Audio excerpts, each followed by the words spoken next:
여러분 안녕하십니까? 2022년 10월 24일 월요일 좋은 아침입니다.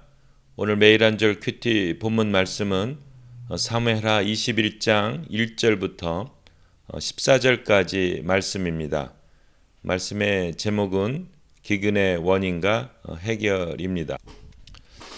본문 말씀을 요약을 하면 언약을 어기고 기브온 주민을 학살한 사울의 집안 대신 속죄하고 다윗이 요나단과 맺은 언약뿐만 아니라 사울과 맺은 언약까지 지키자 하나님이 진노를 거둔다 하는 말씀입니다.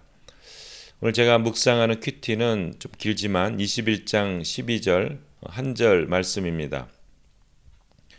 그 사람들이 뼈를 거두어 오라고 지시하고 사울과 요나단의 뼈를 가지러 직접 길르앗의 야벳으로 갔다. 그곳 사람들은 사울과 요나단이 길보아 산에서 전사했을 때 블레셋 사람들이 그들의 시체를 벳산 광장에 메어단 것을 훔쳐왔던 사람들이었다. 다윗이 사울의 뼈와 그의 아들 요나단의 뼈를 가지고 올라오자 사람들이 나무에 달려 죽은 자들의 뼈를 걷어가지고 왔다. 그리고서 그들이 그 모든 뼈를 베냐민 지파의 땅 셀라에 있는 기스의 묘실에 장사하자 그제서야 하나님이 그 땅에 흉년이 그치게 하셨다입니다. 오늘 말씀 한번 읽어보시면 굉장히 감동적인 내용들이 좀 나와요. 마음이 좀 찐한 이제 내용이 나옵니다. 이게 역사적인 사건들이 같이 막 엉키고 설킨 내용인데 여기 이제 기브온 사람들이 그 여호수아 그 9장에 사실은 이 사람들이 히읗 사람들이에요. 뭐 헷 사람이라기도 하고 히읗 사람 족속이라기도 하는데 사실은 이제 하나님께서 다 죽이라고 했던 그런 종족 중에 하나예요. 기브온 사람. 근데 이 기브온 사람들이 작전을 짜가지고 어떻게 해가지고 한번 여호수아 9장에 보면 결국은 살아남습니다. 그리고 여호수아가 이 사람들을 이제 종으로 이제 노예로 하여튼 뭐 이렇게 좀 하여튼 이렇게 살려줘요. 근데 이 사람들이 살았던 이 땅이 바로 그 베냐민 지파 있던 땅이거든요. 사울이 이제 베냐민 지파 족속 그 출신이잖아요. 그래서 이 여호수아 때 약속을 어기고 이 사람들을 침입해서 그 땅을 뺐습니다. 그리고 사람들 많이 죽여요. 다윗이 이제 왕이 되자 기브온 사람들이 온 거예요. 와서 이게 약속을 어겼다. 막 분노한 얘기를 하는 거예요.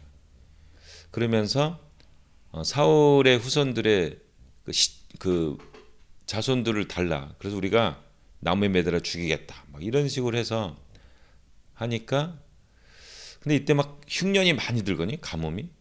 그래서 기도해 보니까 하나님이 이제 이들의 원한 때문에 그런 거다. 뭐 이러니까 다윗도 허락을 합니다. 그래서 여기 7명 그 사울의 후손들의 7명이 이제 그 나무에 매달아 이렇게 죽게 되는데 이때 이 사울의 그 리스바 첩의 아들 둘도 여기에 매달린 거예요.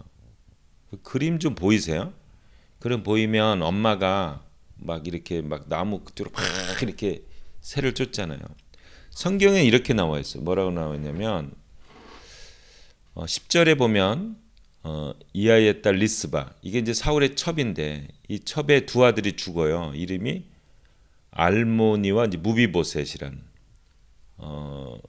무비보셋이 두 명이 나오는데 하여튼 이제 두 명이 아들이 죽어요. 그래서 여기 십자가 나무에 이렇게 매달려 이제 죽고 있는 거예요.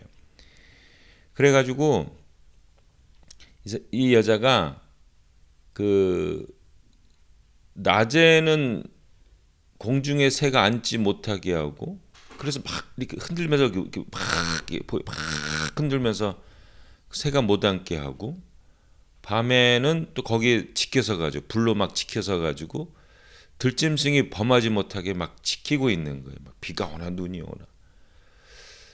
와, 이 모성애라는 게 참 대단한 것 같아요. 이게 그 엄마가 혼자 여인이 그 7명의 시체가 있는 데서 방가 나자.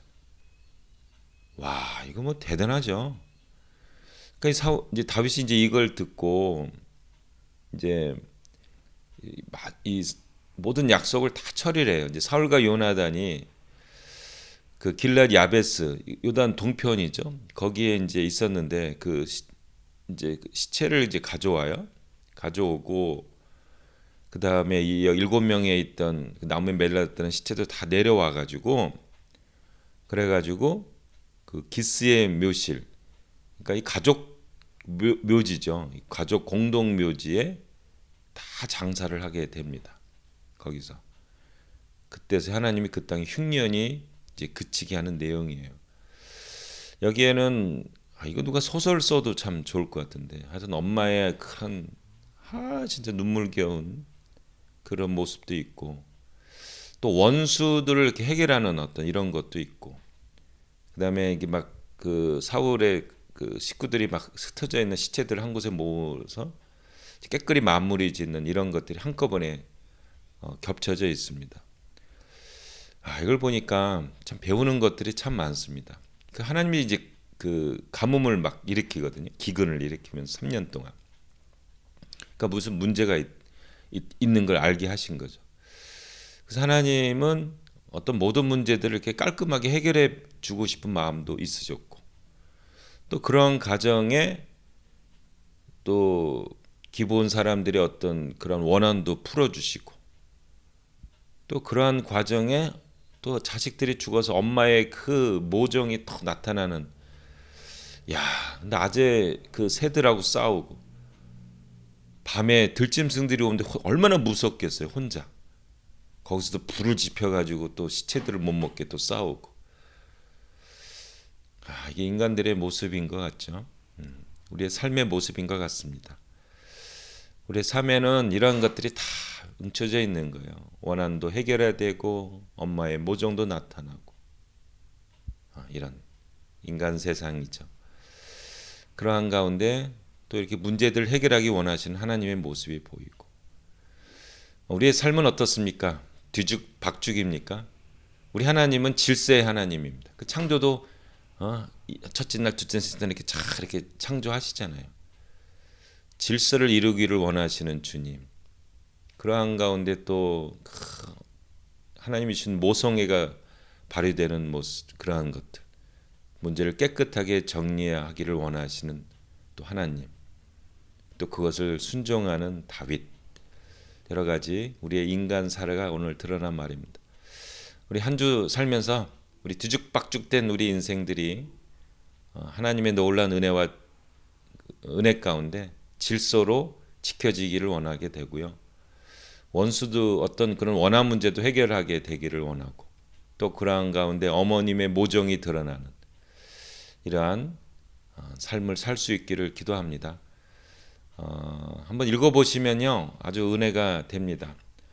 그걸 통해서 엄마의 마음도 우리가 알 수가 있고, 또 질서를 이루기를 원하신 하나님의 마음도 알 수가 있고, 그것을 순종하는 또 다윗, 또 그러한 가운데 또 희생도 있고, 오늘 이 말씀 이렇게 보시면서 우리의 인간 삶을 한번 돌아보시면서 또 믿음으로 사는 여러분 되시기를 예수님의 이름으로 축복합니다.